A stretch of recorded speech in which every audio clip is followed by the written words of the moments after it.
At first, nobody panicked. Farmers rarely did. A few bent crops, some torn soil, broken stalks crushed into the mud. It all looked like the usual aftermath of bad weather or stray animals. But something felt wrong. The damage wasn't random. It followed patterns. Long, violent lines carved straight through the fields, as if the land itself had been attacked with force. Then the nights began to change. Dogs refused to leave the porch after sunset. Cattle grew restless for no visible reason. And deep in the darkness, unfamiliar sounds echoed across the fields, low, guttural, angry. By the third night, the truth could no longer be ignored. Entire sections of cornfields were wiped out, not eaten, destroyed, roots ripped from the ground, irrigation pipes snapped open, fresh tracks everywhere, wide, deep, unmistakable.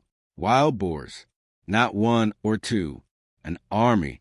They came after midnight, when the world was quiet and human confidence was asleep. Massive bodies moved together, shoulder to shoulder, plowing through crops like machines with flesh and tusks. Their eyes reflected faint light, glowing briefly before vanishing again into the darkness. Farmers watched helplessly from a distance. Approach them? Impossible. Scare them off? Useless. Wild boars don't flee like deer. They test. They challenge. And when threatened, they charge. Within days, losses climbed into thousands of dollars, then tens of thousands. Some families stood at the edge of their land at sunrise, staring at months of work erased in a single night. The soil looked like a battlefield, torn, churned, and silent. What terrified people most wasn't the destruction. It was the intelligence. These animals learned quickly. Lights were avoided. Noise cannons ignored. Temporary fences breached at their weakest points. If one boar sensed danger, the rest adjusted instantly. They remembered paths. They remembered food. They remembered fear, and used it against the humans who tried to stop them. Biologists warned this wasn't a normal wildlife issue. Wild boars reproduce faster than almost any large mammal. A single female can birth multiple litters each year. In perfect conditions, populations don't grow, they explode. And these conditions were perfect. Plenty of crops, plenty of cover, plenty of darkness. Reports flooded in from neighboring counties, then from entire states. Farmers shared the same nightmare. Sleepless nights ruined land, and the growing realization that fences and hope were no longer enough. Because this wasn't just about crops anymore. Wild boars carry disease. They destroy ecosystems. They injure livestock. And when cornered, they attack without hesitation. One wrong encounter. One farmer in the wrong place at the wrong time. That was all it would take. As fear spread, a single question echoed through farming communities. If these beasts aren't stopped now, what happens next? And somewhere beyond the tree line, under the cover of another approaching night, the ground trembled again. The invasion wasn't slowing down. It was just getting started.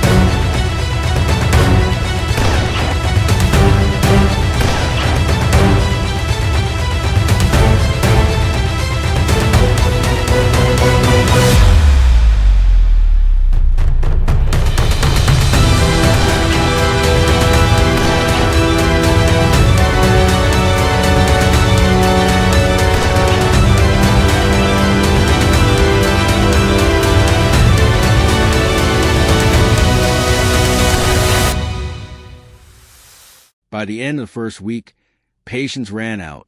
Farmers stopped calling it damage. They started calling it war. Emergency meetings were held in small town halls and dusty barns. Men and women who had spent their lives working the land now stare at maps covered in red markers, each one representing another destroyed field, another sleepless night, another loss they couldn't afford. The pattern became clear. The wild boars weren't wandering anymore. They were occupying. They moved through drainage ditches and tree lines like trained units, striking the same farms repeatedly. Trail cameras confirmed the worst fear: massive herds, sometimes 30 or 40 strong, returning night after night with terrifying confidence. That's when the hunters were called in. Not weekend hobbyists, not amateurs, professionals, men who understood animal behavior, tracking patterns, wind direction, and silence. Some had military backgrounds. Others had spent decades controlling invasive species across harsh terrain. All of them knew one thing: this wouldn't be easy.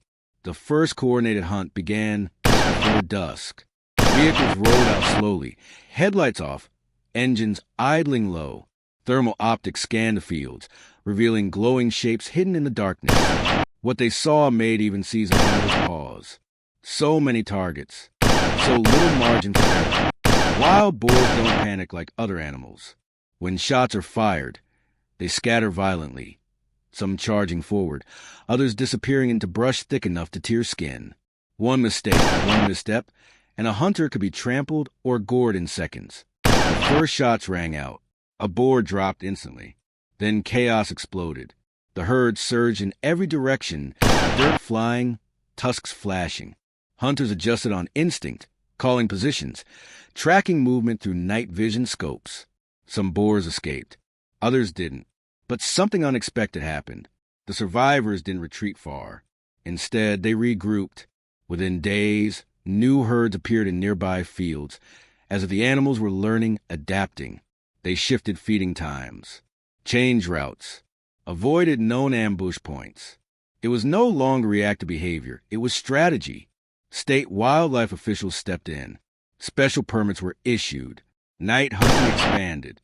Aerial surveillance authorized.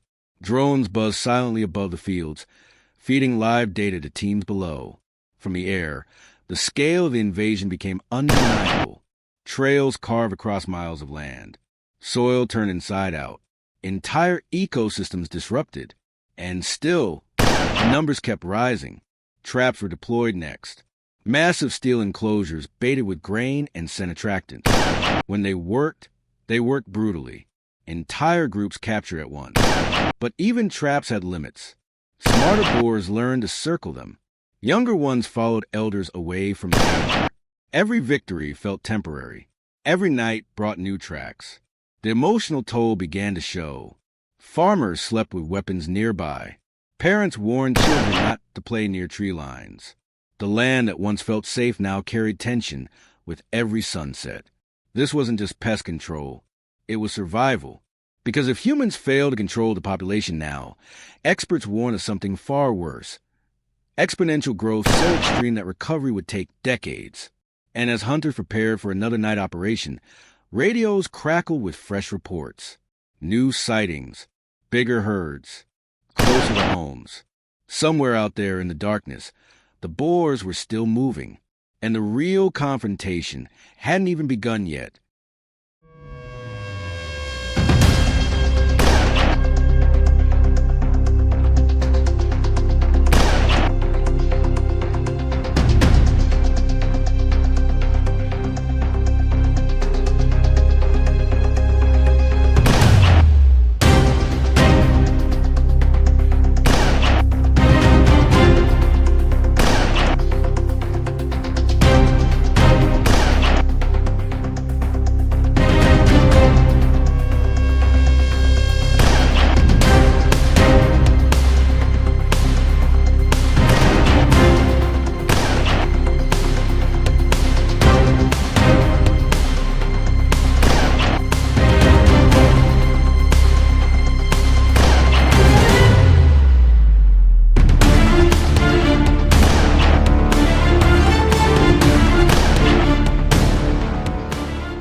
By now, this was no longer a local crisis.